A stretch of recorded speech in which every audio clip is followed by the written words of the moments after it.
J'existe. J'existe. J'existe. J'existe. J'existe. J'existe. J'existe. J'existe. J'existe. J'existe. J'existe. J'existe. Bonjour Sarah. Bonjour.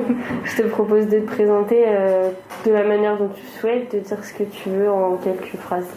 Alors, je m'appelle Syrah, j'ai 21 ans, j'habite à Nantes. Je suis actuellement en garantie jeune et je me présente ici aujourd'hui pour le podcast. Ça marche. Est-ce qu'il y a des choses que tu aimes particulièrement faire dans la vie? J'aime bien rester dans mon coin. T'aimes bien lire? Ouais, j'aime bien lire, j'aime bien écrire, j'aime bien la cuisine, j'aime bien la coiffure, voilà.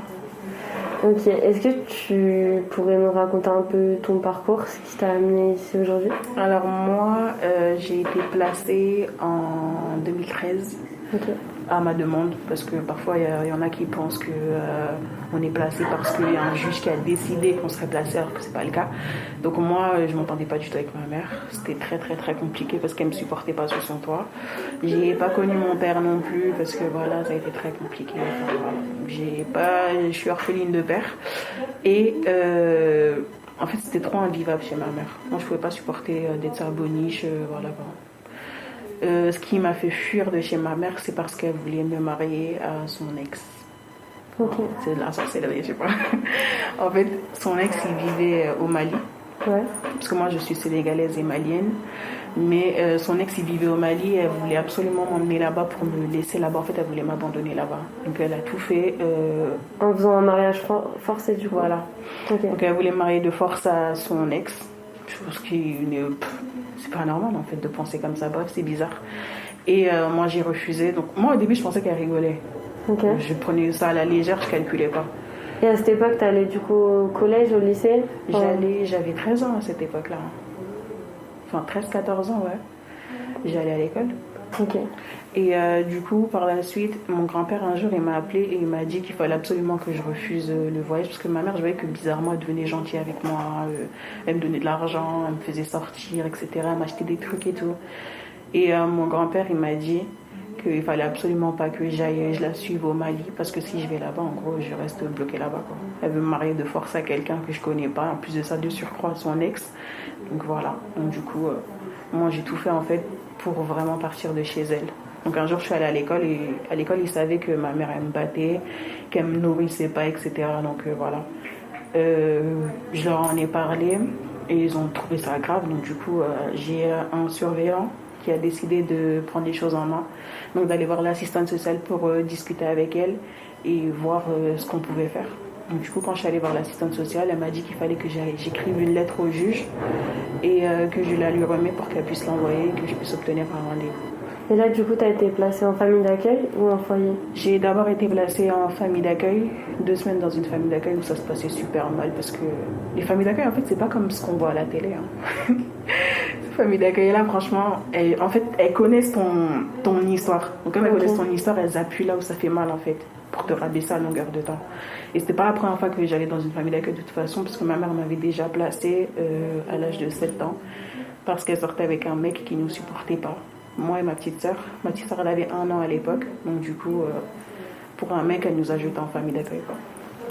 Et ensuite, pour en revenir à l'histoire, donc, moi, j'ai été placée dans une famille d'accueil pendant 2 semaines. Ensuite, je suis allée dans une autre famille d'accueil pendant 2-3 semaines. Et ensuite, on a réussi à me trouver une place au CDEF à Saint-Sébastien, juste à Nantes ici. Et voilà, donc je suis restée là-bas pendant 1 an. Ensuite, j'ai été en FJT, celui qui se trouve à Souillarderie. C'est quoi CDEF et FJT pour ceux qui ne sauront pas ou moi par exemple, je sais pas? Le CDEF, c'est le Centre départemental enfants-famille. En fait, c'est un foyer où il y a 3 catégories, enfin 3 services en fait. Okay. Il y a la pouponnière pour vraiment les tout petits. Il y a Coccinelle pour les enfants qui ont 5 ans, 6 ans, etc. Il y avait Nénuphar pour nous. Donc okay. Nénuphar, c'est ceux à partir de 10 ans jusqu'à 16 ans, quoi. Voilà. Et le FJT, c'est le foyer jeunes travailleurs. Donc quand tu es étudiant ou que tu travailles et que tu n'as pas beaucoup d'argent, tu peux te diriger vers les FJT. D'accord. Et du coup, tu m'as dit que tu avais une petite sœur. J'ai 3 petites sœurs et 3 petits frères. Je suis l'aînée en fait. D'accord. Et du coup, eux, actuellement, ils sont chez... En fait, eux, ils n'ont pas été placés. Comme j'ai dit, à 7 ans, ma mère m'avait placée avec ma petite sœur de 1 an. D'accord. Et par la suite, pendant 3 mois, on est resté en famille d'accueil. C'était l'enfer là-bas. Moi, je supportais pas, mais je pouvais pas parler parce que pour moi, j'étais trop petite, donc je n'osais pas parler. Par la suite, ma grand-mère, elle a pété les plombs. Elle a dit à ma mère qu'il fallait absolument qu'elle nous récupère parce que c'était pas normal d'abandonner ses enfants comme ça pour un homme qui, au final, ils sont même plus ensemble. Et du coup, par la suite, elle nous a récupérés. Ensuite, on est rentré chez ma grand-mère. Mais moi, à 14 ans, quand je suis partie, ma petite sœur, elle est restée avec ma mère. Là, c'était vraiment moi qui voulais partir parce que je supportais plus. Ok. Et du coup, à 14 ans, t'es allée ici à la SDCG, c'est ça? SDCG. Dans le centre à Nantes? CDF. Ouais, CDF. Non, d'abord, comme je vous ai dit, dès que je suis partie, j'ai d'abord été en famille d'accueil à Guéméné-Panfao. Ok. Je ne connaissais même pas. Ensuite, j'ai été dans une famille d'accueil au Sable d'Olonne. Et ensuite au CDF ici à Nantes. Ensuite, après ça, j'ai été à l'étape. Donc l'étape, c'est pas très loin c'est à Croix-Bonneau en fait. Ok. Il y a un service là-bas qui s'appelle l'étape. C'est des éducateurs. On a notre propre logement à nous. Ils nous fournissent de quoi nous nourrir chaque mois. Enfin, vous êtes indépendant quasiment? Oui, en fait. voilà. Okay. Ils nous apprennent l'autonomie en fait. Et bon, après ça s'est un petit peu mal passé là-bas. Au début ça se passait super bien, mais il a fallu qu'un jour je pète les plombs contre quelqu'un et puis je me suis fait virer. Donc du coup ils n'ont pas voulu m'abandonner quand même parce qu'ils m'appréciaient beaucoup là-bas. Ils savaient que voilà, moi si je pète les plombs c'est vraiment parce qu'on m'a fait quelque chose, c'est pas pour rien. Je pète pas les plombs comme ça. Du coup ils m'ont pas abandonné, ils ont quand même fait en sorte que je trouve un autre service. Donc du coup grâce à eux j'ai pu intégrer Tréméac. Tréméac, c'est à égalité, c'est juste à côté. Donc, les bâtiments bleus et gris que les gens voient, ils se demandent ce que c'est un service qui s'appelle Tréméac qui accueille des jeunes, etc. Donc, j'avais également mon logement à Croix-Bonneau, parce que je sais pas, on dirait que j'étais condamnée à être à Croix-Bonneau. Avec l'étape, j'étais à Croix-Bonneau, avec eux aussi à Croix-Bonneau. Donc, moi, ça va, du coup, tu connaissais, oui, voilà. C'était pas trop long. Moi, j'aimais beaucoup, je ne l'ai même pas quitté là-bas, mais bon, j'étais contente de retourner là-bas. Et voilà, ça se passait super bien avec eux. Je suis restée de mes 18 ans, 17-18 ans, je pense. Ouais, de mes 18 ans jusqu'à mes 21 ans, parce que c'est maximum jusqu'à 21 ans. Moi, c'est ce qu'on m'avait dit. Okay. Donc, maximum jusqu'à 21 ans. Par la suite, après, j'ai décidé de partir, parce que moi, j'ai trop de fierté. Je veux pas qu'on me dise, oui, vas-y, c'est prends tes affaires, pars. Ouais. Je préfère partir moi-même. Donc, voilà. Je suis partie, il me restait plus qu'1 mois avant la fin de mon contrat jeune majeur. Donc, j'ai préféré partir. Et du coup, là, tu fais quoi, du coup, actuellement? Actuellement, je suis à l'AFPA. Okay. Donc l'AFPA, c'est à la... Il y a des logements du coup à l'AFPA? Oui, voilà, il y a des hébergements. Il y a des hébergements pour les étudiants de là-bas, mais il y a d'autres hébergements aussi pour ceux qui sont un petit peu en galère comme moi. D'accord. Voilà. Et dans ton parcours du coup qui est pas commun, enfin moi par exemple le mariage forcé, j'ai du mal à me dire que aujourd'hui c'est toujours quelque chose d'actualité. Parce que je pense qu'on n'en parle pas assez. Voilà. Et qu'il y a beaucoup de gens qui préfèrent se dire ça n'existe pas. Plutôt de se dire que si ça existe et qu'en fait ça arrive encore à des jeunes femmes aujourd'hui, même des enfants. Donc voilà. Non, ça existe toujours, hein, malheureusement, on peut rien y faire. On a beau essayer, c'est à cause de ça qu'il y a beaucoup de jeunes filles qui se suicident d'ailleurs. Parce que ne supportent pas d'être mariées à un homme qu'elles n'aiment pas, ou d'être mariées à un homme qui pourrait être leur père ou même leur grand-père. Non, franchement. Qu'elles n'ont jamais vu aussi. Voilà. Cet homme-là, je l'avais jamais vu, je l'avais seulement vu en photo. Une fois, ma mère elle m'a demandé, elle m'a dit, tu le trouves comment? J'ai juste dit, il est beau. J'ai 14 ans. Elle m'a dit, ouais, tu veux te marier avec lui? Moi, je pensais qu'elle rigolait. Donc j'ai dit oui. Et au final, je me rends compte que madame ne rigole pas, elle est dans son sérieux. En fait, elle, ce qu'elle voulait, c'était vraiment se débarrasser de moi. Elle me l'a déjà dit. Oui, j'ai envie de me débarrasser de toi, je veux pas de toi dans ma vie. Donc du coup, moi, tu veux pas de moi dans ma vie, je pars. Mais au final, quand je pars, ça te plaît pas aussi parce que t'as plus de bonus chez toi. Et aujourd'hui, du coup, t'es encore en contact avec elle? Ah non, j'ai été en contact avec elle, on est resté en contact un peu, j'ai fait des efforts, je suis allée lui demander pardon parce que chez nous, c'est comme ça en fait. chez nous, c'est jamais la mère qui demande pardon à l'enfant, c'est toujours l'enfant qui doit aller vers la mère. Ok. Moi, je suis toujours dans ces... J'ai dit, bon, je le fais parce que si je le fais pas, les gens vont parler, ma famille vont parler, vont me dire, oui, je suis une fille impolie, blablabla. Confonds-moi. Voilà. Après, c'est aussi une leçon pour beaucoup de jeunes. Enfin, par exemple, j'ai vachement de mal à dire pardon à ma mère. Voilà. Parce qu'il y a cette fierté, il y a cette sorte de... C'est ça. C'est pas un moment agréable, on va dire. Voilà. Mais du coup, pendant ton parcours, tu m'as parlé de tes grands-parents aussi. Est-ce Oui. que du coup, il y a eu d'autres personnes que tes grands-parents qui t'ont vraiment aidé, qui t'ont épaulé, qui t'ont permis de te construire en tant qu'adulte aujourd'hui? Moi, personnellement, je peux me dire que la majorité des gens qui m'ont aidé, c'est pas des gens de ma famille. Ok. C'est pour ça que quand on me disait souvent, oui, on peut compter sur... On peut pas compter, même sur la famille, on peut pas compter. Moi, j'y croyais pas, je disais, mais n'importe quoi, c'est du n'importe quoi. La famille, tu peux toujours compter sur eux. Mais au moment où j'ai commencé à avoir mes galères, j'ai vraiment vu que non, la famille, tu peux pas compter sur eux. Moi, par exemple, ils étaient au courant de ce qui se passait chez ma mère. Ils étaient au courant que ma mère, elle me tapait. Ils étaient au courant que ma mère, elle voulait pas parfois que je prenne de douche. Elle m'achetait pas d'habits, sous prétexte que madame me disait, oui, t'es trop grosse, on trouve pas ta taille au magasin. Et aujourd'hui, je fais 3 fois le poids d'avant. Et pourtant, je trouve largement ma taille. Hein. Mais bon, bref. Tout ça, ils étaient au courant, en fait. Tous les trucs psychologiques, enfin, je sais même pas comment expliquer, en fait. Tout ce qu'elle t'a fait subir, Voilà. ils étaient au courant, Ils étaient ont au rien courant. Ils savaient, ils ont rien fait. Ils ont rien fait. Aujourd'hui, leur excuse, c'est quoi? C'est, ah bah oui, bah t'aurais dû nous le dire. Au lieu d'aller au foyer, t'aurais dû venir ici. Toi, tu croyais que famille d'accueil, c'était comme à la télé, la série comme à la télé, c'est pour ça que t'es parti là-bas, alors que pas du tout. Vous avez oublié qu'à 7 ans, je suis déjà allée en famille d'accueil et que j'ai bien vu comment ça se passait là-bas. Là-bas, on faisait vivre l'enfer aussi. Hein. Mais j'ai jamais rien dit. J'ai toujours gardé tout ça pour moi. J'ai jamais dit à ma famille, ils m'ont fait ça, ils m'ont fait ça, ils m'ont fait ça. Non. C'est que l'année dernière que je me suis décidée à leur dire qu'est-ce qu'on m'a dit. Oui, bah, c'est toi qui l'as cherché, hein, t'aurais pas dû aller là-bas. Voilà. Moi, c'est des personnes sur qui je peux pas compter. C'est d'ailleurs pour ça que je me suis éloignée d'eux. Parce que voilà, à un moment donné, quand il y a des gens qui sont toxiques pour toi, ça sert à rien de... Et pour se construire en tant qu'adulte, t'as aussi besoin d'avoir des gens bienveillants et Voilà. qui ont vraiment envie de t'aider, de t'épauler. Parce que du coup, les éducateurs dans les différents centres, tu m'as dit que quand même ils t'avaient beaucoup apprécié, qu'ils avaient essayé de te trouver une autre solution quand t'as dû partir.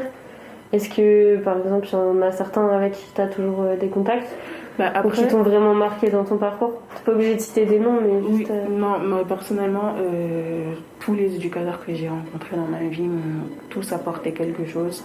C'est des éducateurs, demain, si j'ai besoin d'aller les voir, je sais où leur bureau se trouve, j'ai leur numéro de téléphone, je peux les contacter.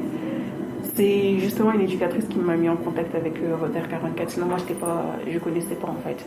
Ok. J'étais vraiment dans un gros bourbier, enfin dans une grosse merde quoi. Et je les ai contactés.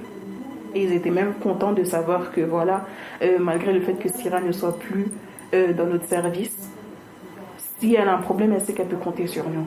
Okay. Moi personnellement, je peux dire que mes meilleures années de ma vie, je les ai passées en foyer, pas en famille d'accueil, ça c'est sûr, mais en tout cas entourée d'éducateurs bienveillants.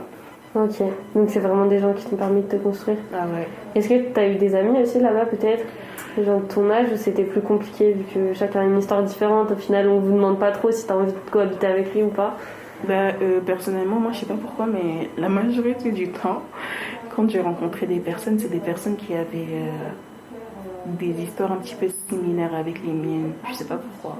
Mais la plupart du temps, quand je tombe sur quelqu'un et que je deviens amie, parce que moi en fait, je suis le genre de personne, je vais pas vers une personne, je vais pas aller lui demander son numéro de téléphone, je vais pas aller parler avec elle. Je pense que tu l'as vu tout à l'heure quand tu m'as vu. Ouais. Je t'ai regardé, je suis partie. Je suis comme ça en fait. Je suis comme ça, les gens ils pensent peut-être que je suis méchante ou que je suis hautaine, mais pas du tout en fait, c'est mon comportement. J'ai jamais été comme ça auparavant. J'étais une personne, j'étais ouverte. Enfin, pas, comment dire ouverte? Pas ouverte, mais j'étais une personne... Avenante, t'allais vers les gens, etc. Voilà. J'étais avenante et tout, plein de choses comme ça. Mais en grandissant avec le mal qu'on m'a fait, j'ai préféré me refermer sur moi-même en fait. C'est-à-dire que quand je suis dehors, même mes sourcils sont toujours froncés. Les gens ils pensent que je suis énervée. Oui, alors, il y a des personnes qui veulent me demander un renseignement, ils n'osent pas. Et quand ils se décident à vraiment le faire, ils se rendent compte que je suis pas méchante. En fait, c'est juste une carapace, c'est juste pour me protéger. Voilà, j'ai juste envie de me protéger moi-même. Et les relations, tout ça, bon, c'était un petit peu compliqué pour moi, c'est plus les personnes qui venaient vers moi, qui venaient me parler, etc. Quand ils venaient me parler, au début, au premier abord, on m'a toujours dit, Syrah, quand on te voit, on t'a vu la première fois, on n'osait pas venir te parler parce qu'on avait peur. Mais au final, en fait, quand on te découvre, on voit vraiment que t'es une personne en or. Et voilà. Après, c'est un moyen de trier aussi. Non. Du coup, t'as que des personnes qui ont vraiment envie de te connaître qui vont venir vers toi. Et pas des gens qui vont avoir des préjugés, etc. Voilà. Là, j'ai qu'une seule amie, parce que vas-y, les autres poubelles, franchement, je ne vais même pas écouter. J'en ai qu'une seule et ça me va très bien. Bon, bah, c'est l'essentiel. On n'a pas besoin de beaucoup de gens, juste des gens sur qui on peut compter. C'est sûr et certain. Elle, je la prends vraiment comme ma petite sœur. Vraiment, vraiment, vraiment. Parce que c'est une personne, elle a été là dans mes moments difficiles, comme j'ai été là dans ces moments difficiles. Et voilà, c'est comme ça. Moi, je préfère être entourée, d'avoir une personne et d'avoir un seul problème, plutôt qu'être entourée de 10 personnes et d'avoir 10 problèmes à la fois. Là. Les amis, c'est éphémère en fait. Appelle juste un ami un soir à minuit, demande-lui juste un gros service et on verra ce qu'il te répondra. C'est sûr. Il vaut mieux avoir une personne sur qui on peut compter tout le temps que 10 personnes sur qui on ne pourra jamais compter. Voilà. Je suis totalement d'accord avec toi. C'est exactement ça. Et imaginons que, je sais pas, j'ai une baguette magique, on trouve la lampe du génie, on la frotte et du coup t'as plus de problèmes administratifs, plus de problèmes de temps, plus de problèmes d'argent. Page blanche, tu peux faire tout ce que tu veux. Qu'est-ce que tu aimerais faire? Alors déjà, j'aimerais avoir des parents qui m'aiment, qui me donnent vraiment, vraiment, vraiment de l'amour, qui me donnent en fait l'amour que je mérite d'avoir. Ensuite, j'aimerais bien avoir ma propre boulangerie parce que j'aimerais être vendeuse en boulangerie, j'aime trop ça. J'aimerais aussi créer une association qui puisse aider les orphelins, les personnes qui vivent dehors, etc. Parce que je l'ai quand même vécu ça, dormir dehors, je sais ce que c'est. Bon, après moi je dormais dehors, mais je me disais que je dormais dehors dans le luxe, puisque je dormais dans une voiture, la voiture d'un ami, il y avait le chauffage, etc. Je me disais, moi au moins, certes je dors dehors, mais c'est un peu dans le luxe, parce qu'il y en a qui dorment vraiment par terre, quoi. Ouais. Donc voilà. Et ce que j'aimerais aussi, me marier. T'aimerais te marier après oui. tout ce qui s'est passé? Ah, mais moi je veux construire ma vie en fait. Moi je vais pas rester bloquée. C'est vrai que parfois je suis là, je suis assise dans mon coin et mes larmes coulent tout seul quand je pense à tout ça parce que j'ai la haine en fait. Je me dis pourquoi à ce moment-là, quand ça se passait, je parlais pas. Ça m'énerve. Et je me dis aussi, le souci c'est que si je parle là, on va dire Syrah elle a un poli, Syrah elle est comme ceci. Ouais, la famille c'est toujours comme ça, surtout chez nous les Africains, c'est trop compliqué. C'est trop compliqué. Tu vas parler, on va dire oui, toi t'as un poli, tu m'intéresses pas à ta mère, c'est comme ceci, c'est comme ça là. Peut-être parce qu'il y a plus la communauté en fait. Moi je l'ai vu quand j'ai voyagé, j'ai été en Colombie et les enfants ils sont beaucoup plus proches de leur famille, il y a plus une communauté autour des gens.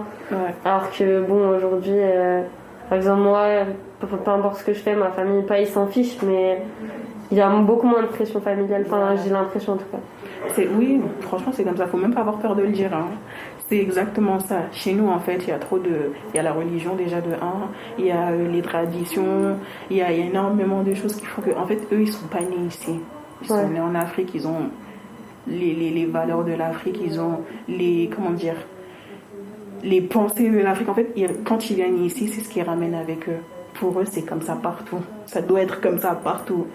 Ça se passe pas comme ça en fait.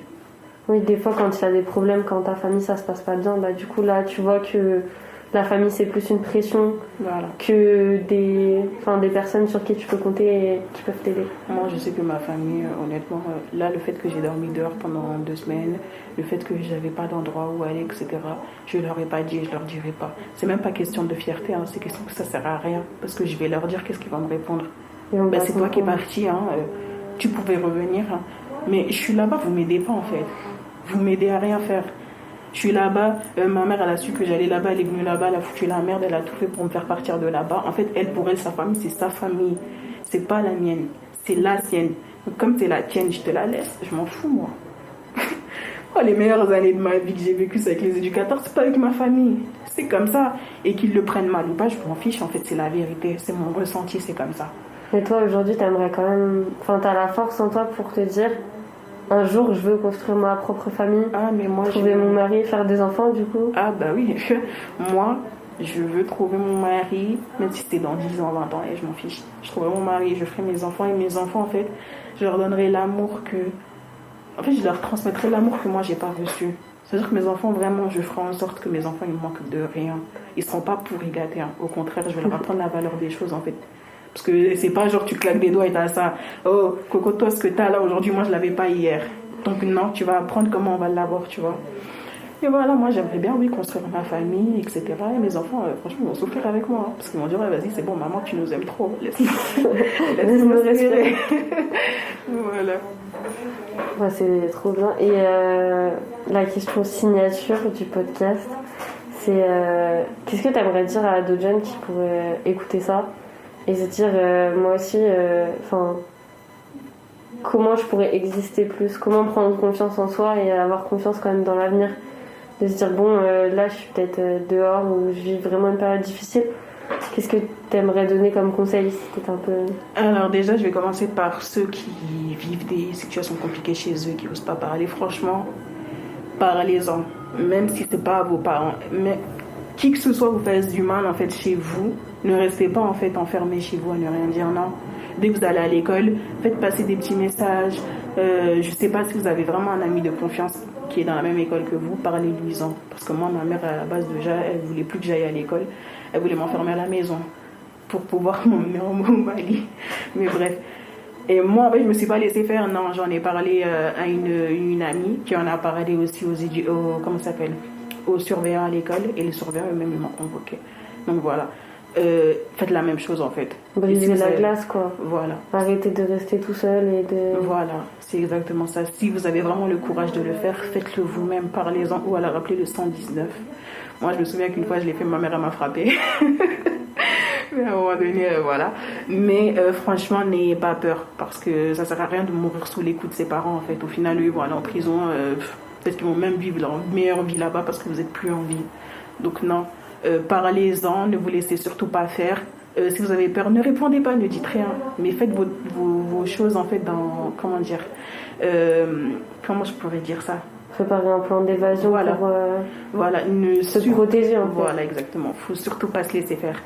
Et pour les personnes qui sont sortant aussi de l'ASE, alors vous, ce que je pourrais vous conseiller, c'est vraiment, déjà si vous y êtes, franchement, cherchez un travail. Ceux qui n'ont pas de travail, s'il vous plaît, cherchez vraiment un travail parce que dormir dehors, c'est vraiment, surtout en ces temps-là, dans le coronavirus, on est en hiver, etc. Non, franchement, cherchez vraiment un travail. Faites vraiment en sorte de vous en sortir dans la vie. Et si c'est trop compliqué, il y a toujours des solutions. Moi, je ne connaissais pas Repère 44. Je l'ai connu qu'au mois de fin novembre, début décembre. Et franchement, ça a été un soulagement. Ça a été vraiment une grande aide pour moi. Et voilà, franchement, battez-vous. Franchement, battez-vous pour votre bonheur. Persévérez dans tout ce que vous voulez. Croyez en vous, en fait. Faut pas écouter les gens qui vous diront oui, non, vous n'arriverez à rien, vous êtes des merdes, vous êtes comme ceci. Écoutez pas les gens. Faites comme moi, on va dire. Fermez vos oreilles. Et si les gens ils vous emmerdent trop, frappez-les aussi. Des fois, ça fait rien. Non, je sais pas si je peux laisser ça. Non, je rigole. Mais franchement, parlez-en, ne vous laissez pas faire, ne vous laissez pas... Vous renfermez pas sur vous-même, en fait. Sortez, faites des rencontres, voilà, franchement... Même si en ce moment, c'est compliqué. Voilà, ouais, vivez votre vie, vivez votre best vie. Franchement, vivez votre meilleure vie. Franchement, si vous avez des galères chez vous, vous allez en foyer ou en famille d'accueil, etc., peut-être que vous ne tomberez pas sur les mêmes familles d'accueil que moi. Mais je pense que ce sera vraiment un soulagement pour vous et vous réussirez à vous reconstruire. C'est toujours comme ça, c'est toujours des leçons. La vie, c'est toujours une leçon. On ne perd jamais. Comme disait Nelson Mandela, soit on gagne, soit on apprend. C'est comme ça. Merci beaucoup en tout cas pour ta confiance. Mais et rien. pour tous ces mots qui, je pense, vont aider beaucoup de jeunes. Enfin, en tout cas, tu donnes beaucoup d'espoir.